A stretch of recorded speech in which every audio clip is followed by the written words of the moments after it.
Okay, Jason, I think you're pretty much done now because I don't think you can get any more dishonest or any more stupid than what you've shown in your latest video.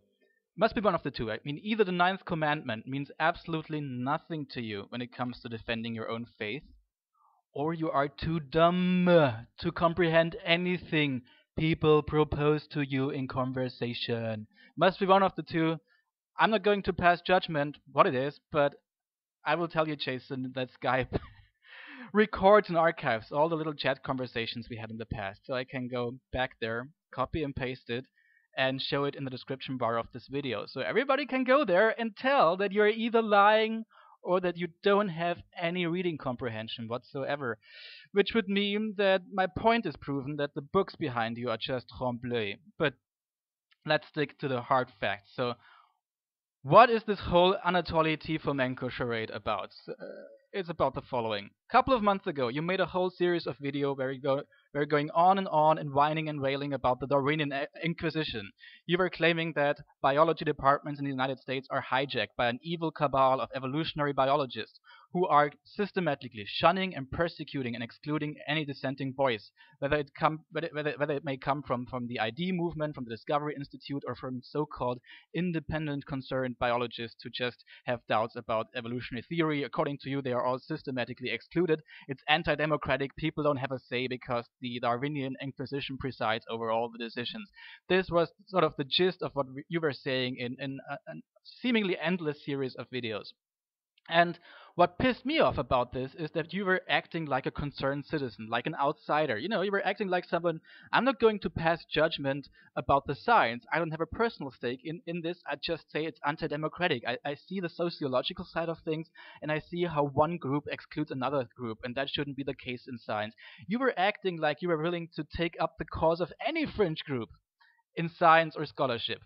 And I was trying to show you in a sort of didactic manner that you're just a hypocrite because you don't take up the cause of Shakespeare's Bacon scholarship, of Atlantis scholarship, of people who talk about the faked moon landing or about ancient aliens, you know, the whole Eric von Däniken shtick. And the most obvious and idiotic example I could find is Anatoly Fomenko because the guy is obviously batshit crazy. And what I was told, I was trying to tell you. Actually, I told you verbatim in our Skype conversation that Anatoly Fomenko is to historians what the people from the Discovery Institute are to evolutionary biologists. Because there are many structural similarities. They communicate only with the lay public. They don't communicate with actual scientists because they don't have any arguments. This is why they don't publish in proper journals. They don't go to conferences. They try to lobby by telling the lay public who don't have the background to understand many of the technical minutiae involved. They try to tell them, well, look at this. We are being systematically excluded and shunned just like Galileo back in the day. And that's how they try to garner credibility and convince people of their own position. And Anatoly Fomenko does the very same thing. Before he even makes a single argument, and his arguments all fail and are all ridiculous, he starts writing dozens of pages about there's this big cabal of official historians who are defending traditional chronology, Scaligerian chronology, as he calls it, and they are too biased to see the obvious flaws in their own system, and they cling to their systems because they invested all their livelihoods and their energy in them, and it will take another generations of historians until the big hoax is finally exposed. And this is the very same narrative we get from ID people, and this is the message I was trying to send you. And again, there are two possibilities here. You're either just too dumb, and at this point, I really wonder whether you're worth engaging with because there's something clearly wrong in your head, or you're one of the most dishonest and mischievous and deviant people I've met in a very long time. Just two more points before I finish this off because I don't have all day.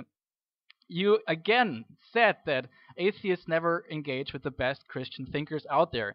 And I made a video quite a while back, a month ago or so, where I told you that there are atheist philosophers that you never engage with. You only go for the popular philosophers, popular atheists who are never the most sophisticated ones. And I gave you a list of names: Julien Baggini, Rob Le Ponderoy, Nicholas Everett, and so forth. You can look at this video because you actually responded to this and said, yes, I've never heard about these people. So if you're honest, you would have to go to them, read their books, and then respond to that. Before you do this, You just don't get to accuse atheists of not engaging with the best theistic thought. Number two, of course, I'm not going to give you my PhD thesis or the articles I've published because that would mean that I'm doc dropping and I'm not going to reveal my identity online. That's why I call myself making it explicit and not go by my real name, Jason. And I think you know this. Come on, game is over.